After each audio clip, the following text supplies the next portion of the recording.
नमस्कार, आवाज समाचार देख रहे हैं आप और आपके साथ मैं हूं स्मिता रिशाल। वक्त हो गया 4 बजे की तमाम अहम और बड़ी खबरों का, जिस पर करेंगे नजर। लेकिन उससे पहले नजर इस वक्त की हेडलाइंस पर। चीन के कोरोना संकट से बाजार में ब्लैक फ्राइडे, निफ्टी में 3 महीने की बड़ी इंट्राडे गिरावट। सेंसेक्स 981 पॉइंट गिरकर 60,000 के नीचे फिसला तो निफ्टी करीब 325 अंक लुढ़का। मिड और स्मॉल कैप की जोरदार पिटाई।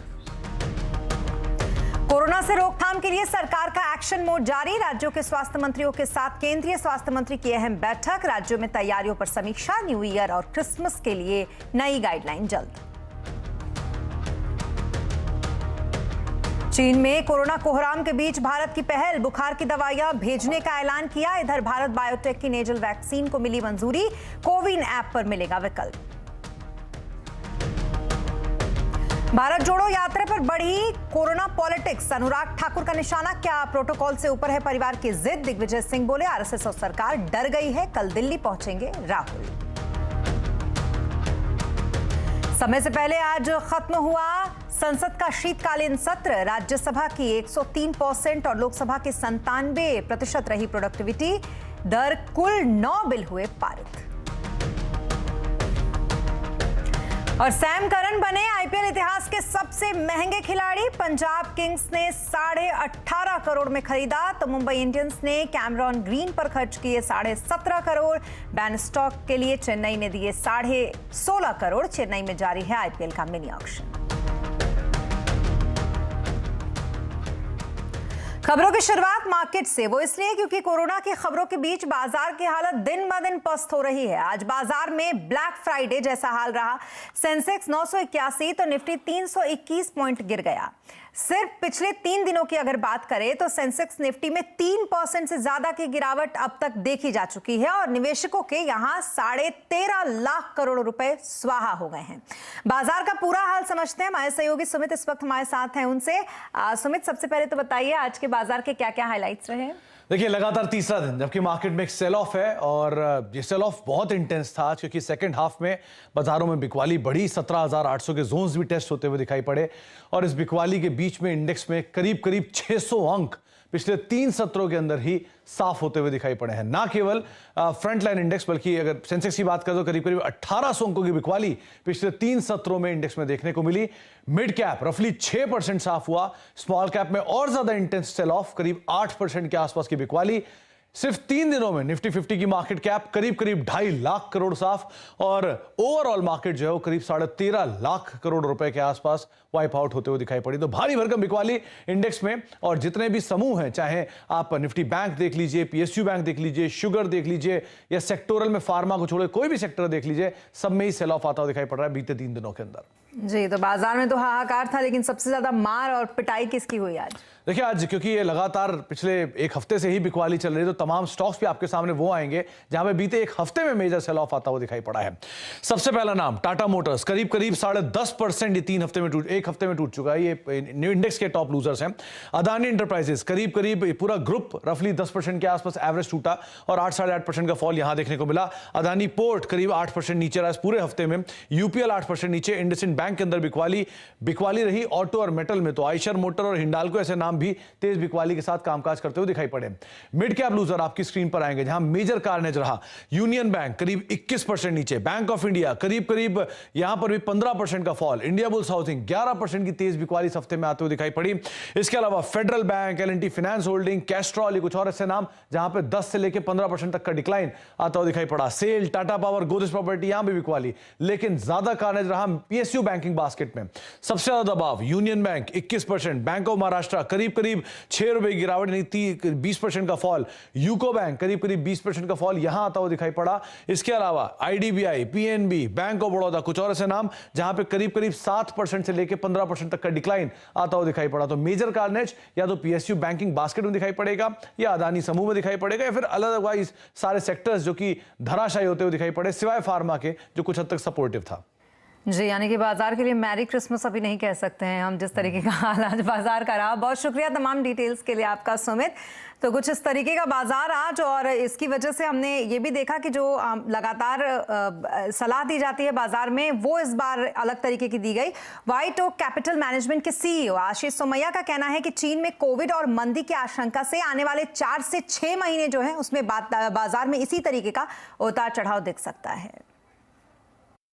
मुझे ऐसा लगता है कि करेक्शन ओवरड्यू था और ये करेक्शन अभी चल भी सकता है, और अगर बाउंस बैक भी कर ले तो भी अगले 3-6 महीने में इस तरीके की ऊंच नीच लगी रहेगी, क्योंकि बाहर का जो न्यूज फ्लो है या बाहर का जो वातावरण है वो कुछ चेंज नहीं हुआ है। ऊपर से चाइना के कोविड की जो चीजें हैं वो उसमें दुविधा को बढ़ा ही रही है अगर बाहर का वातावरण देखें। अब बात ये आती है कि जैसा आपने बताया जहाँ पे पैसा बना है, तो मुझे ऐसा लगता है कि ज्यादा एक्साइटमेंट या ज्यादा एक्सूबरेंस नहीं बताना चाहिए। अगर कोई बहुत ओवर एक्सपोज है, बहुत उम्मीद से ज्यादा रिटर्न बन गया है, तो जरूर प्रॉफिट बुक करना चाहिए उनको, और फिर जो ऑन अ कॉन्ट्रेरियन बेसिस या जो सेक्टर्स बहुत खराब किए हैं उसमें रोटेशन के लिए ट्राई कर सकते हैं। तो डेफिनेटली पूरे के पूरे पोर्टफोलियो को रिव्यू करना जरूरी बन जाता है। और बाजार में क्यों मचा है हाहाकार, और आगे क्या अभी बाजार में जारी रहेगी गिरावट? आज आवाज अड्डा में इसी पर करेंगे चर्चा शाम 7:57 पर।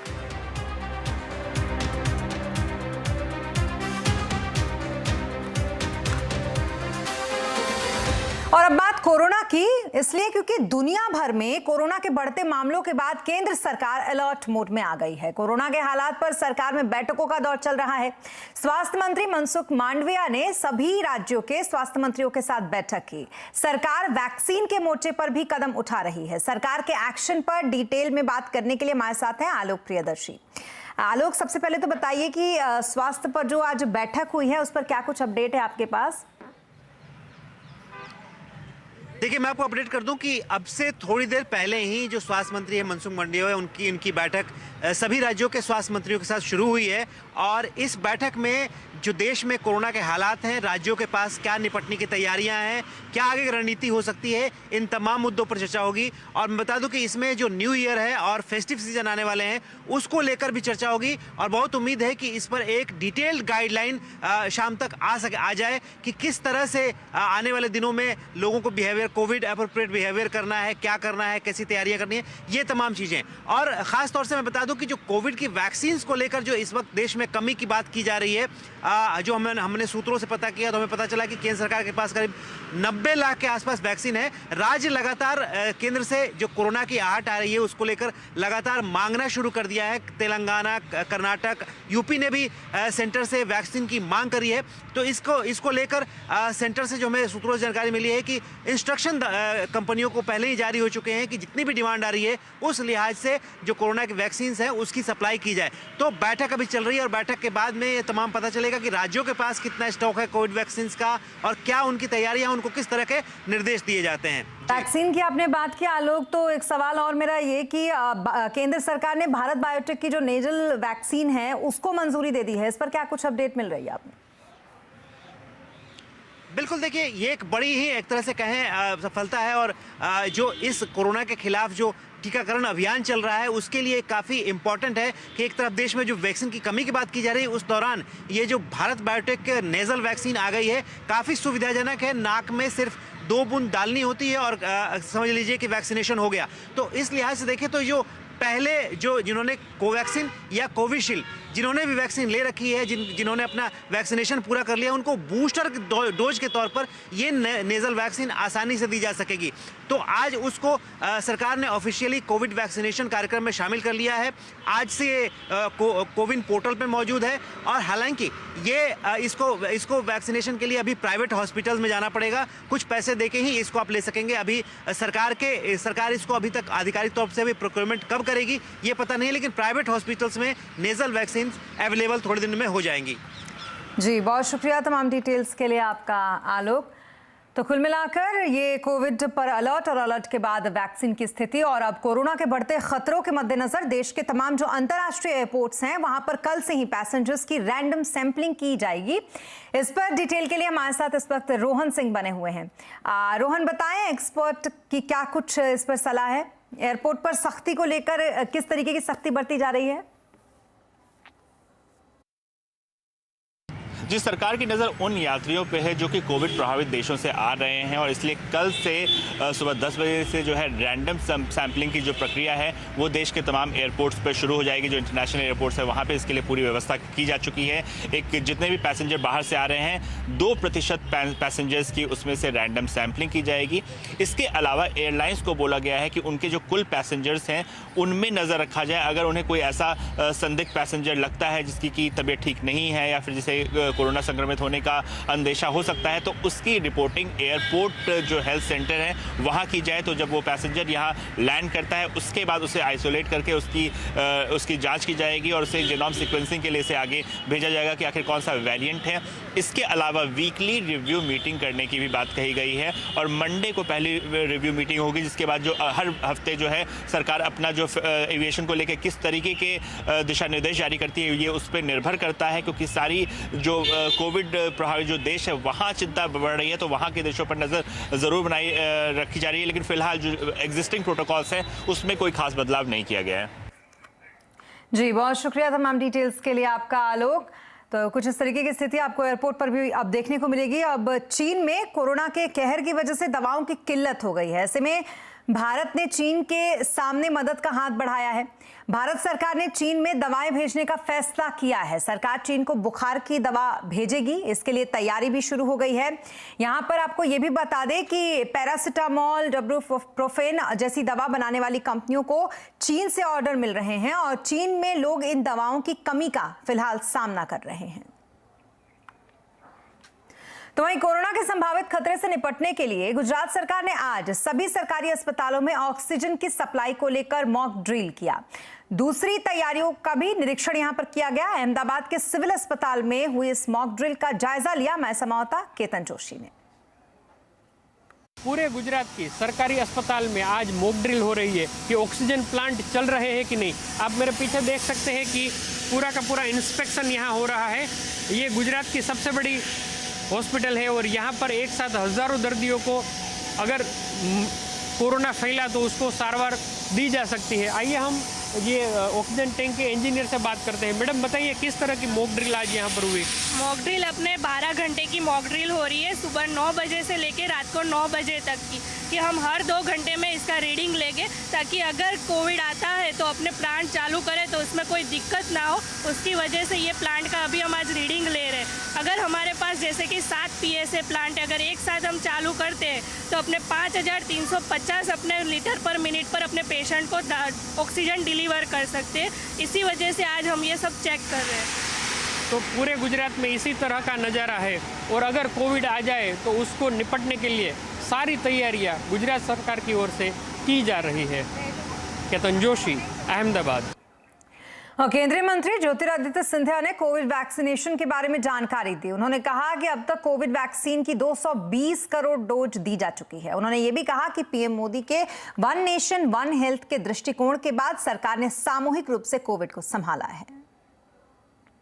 कोविड का मुकाबला हमारे देश में जन जन ने मिलकर किया है और उसी के साथ इसी सोमवार एक नया इतिहास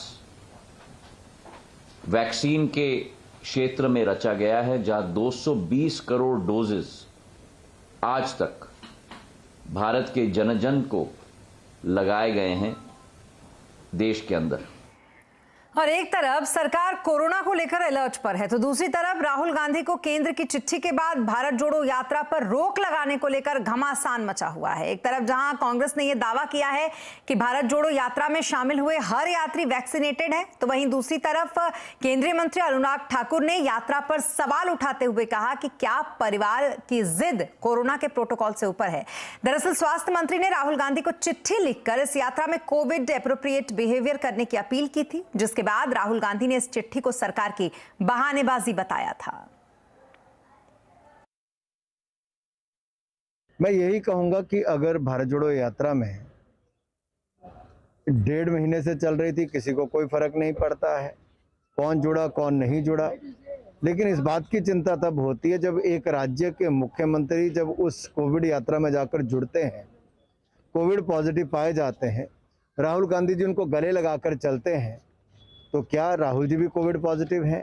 क्या उस यात्रा के बाकी लोग भी कोविड पॉजिटिव है? कौन कौन है? क्या कांग्रेस में प्रोटोकॉल से ऊपर एक परिवार है? क्या उनकी जिद देश के नियमों से ऊपर है?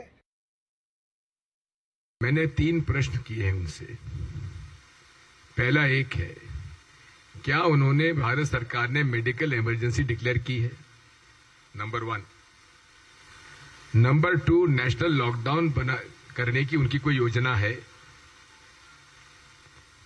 पहली बार कल प्रधानमंत्री जी ने कोविड के नए जो वेरिएंट आया है, उस वेरिएंट के बारे में पहली बार चर्चा की है। और उसके पहले ही स्वास्थ्य मंत्री जी ने पत्र हमको लिख दिया, राहुल जी को लिख दिया। और भारत जोड़ो यात्रा पर सियासत के बीच राहुल गांधी कल दिल्ली पहुंचेंगे, जहां राजधानी में वो 23 किलोमीटर का सफर तय करेंगे। तो वहीं कांग्रेस की तरफ से कोविड प्रोटोकॉल को ध्यान में रखते हुए यात्रा में कल से सभी यात्री को मास्क पहनना अनिवार्य कर दिया गया है। कांग्रेस प्रवक्ता जयराम रमेश ने इसकी घोषणा की। उन्होंने कहा कि यात्रियों को कोरोना का खतरा देखते हुए यह फैसला लिया गया कि सभी लोग यात्रा में मास्क पहनकर ही शामिल हों।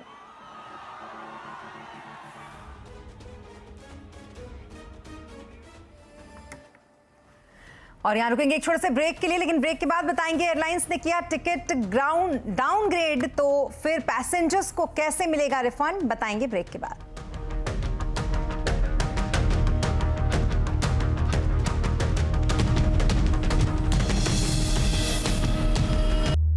और ब्रेक के बाद एक बार फिर आपका स्वागत है। और अब एक अच्छी खबर से शुरुआत एक बार फिर बुलेटिन की कि अगर एयरलाइन आपकी टिकट को डाउनग्रेड करती है तो अब आपको फुल रिफंड तो मिलेगा ही, साथ ही आपके पास होगा फ्री टिकट का ऑप्शन भी। डीजीसीए जल्द ही नियमों में बदलाव के लिए प्रस्ताव लाने जा रहा है। इस पर डिटेल के लिए चलते हैं रोहन सिंह के पास। रोहन, बताइए जरा, ये तो बड़ी अच्छी खबर है लोगों के लिए। जी, हाल के दिनों में ऐसे कई सारे मामले सामने आए हैं जब पैसेंजर टिकट तो बुक हायर श्रेणी का करवाते हैं, मसलन बिजनेस क्लास या फिर फर्स्ट क्लास का करवाते हैं, लेकिन जब वो चेक इन के समय जाते हैं तो उनके टिकट को डाउनग्रेड करके लोअर क्लास यानी कि इकोनॉमी क्लास या प्रीमियम इकोनॉमी क्लास में कर दिया जाता है। और इसके पीछे जो एयरलाइंस की तरफ से हवाला दिया जाता है कि कई बार ओवर बुकिंग हो जाती है, कई बार जो है फ्लाइट्स जो एयरक्राफ्ट है उसमें परिवर्तन हो जाता है, या फिर कई बार सीटें ठीक नहीं होती हैं अपर क्लास में, तो उसकी वजह से उन्हें डाउनग्रेड करके दूसरे क्लास में उनका टिकट कर दिया जाता है।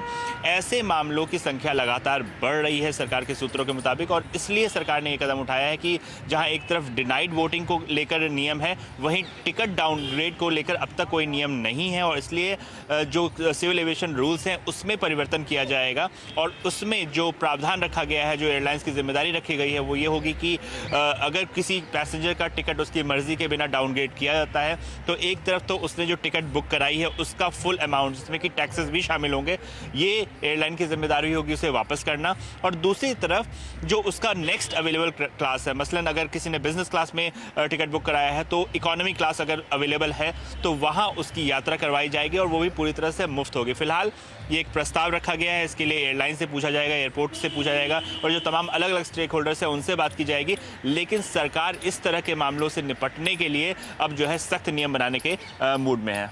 जी, बहुत शुक्रिया तमाम डिटेल्स के लिए आपका रोहन। और अब बात आईपीएल की, क्योंकि आईपीएल के अगले सीजन के लिए आज खिलाड़ियों की बोली लग रही है। कोची में चल रहे इस मिनी ऑक्शन में रिकॉर्ड पर रिकॉर्ड बन रहे हैं। आज की नीलामी में जिसमें इंग्लैंड के खिलाड़ी सैम करन ने इतिहास रच दिया है, वे आईपीएल इतिहास के अब तक के सबसे महंगे खिलाड़ी बन गए हैं। उन्हें पंजाब किंग्स ने 18.5 करोड़ रुपए में खरीदा है, तो वहीं कैमरन ग्रीन के लिए मुंबई इंडियंस ने भी 17.5 करोड़ रुपए खर्च कर दिए हैं। इस रकम के साथ आईपीएल के दूसरे सबसे महंगे क्रिकेटर वो भी बन गए हैं। इसके अलावा इंग्लैंड के स्टार ऑलराउंडर बेन स्टोक्स को चेन्नई सुपर किंग्स ने 16.5 करोड़ रुपए में खरीद लिया। कोची के ग्रैंड हयात होटल में इस वक्त आईपीएल का मिनी ऑक्शन जारी है और इस बार कुल 405 खिलाड़ी नीलामी की इस रेस में शामिल हैं, जिसमें से 273 भारतीय हैं और 132 विदेशी खिलाड़ी हैं। ये आईपीएल के 16वें सीजन के लिए सभी 10 फ्रेंचाइजीज के 87 स्टॉल्स यहां पर भरे जाएंगे। सभी के लिए यहां पर फ्रेंचाइजी में 206 करोड़ रुपए खर्च सभी फ्रेंचाइजीज मिलकर यहां पे करेंगी। और इसी के साथ इस बुलेटिन में फिलहाल इतना ही, लेकिन खबरों पर लगातार अपडेट के लिए आप बने रहें CNBC आवाज के साथ। नमस्कार।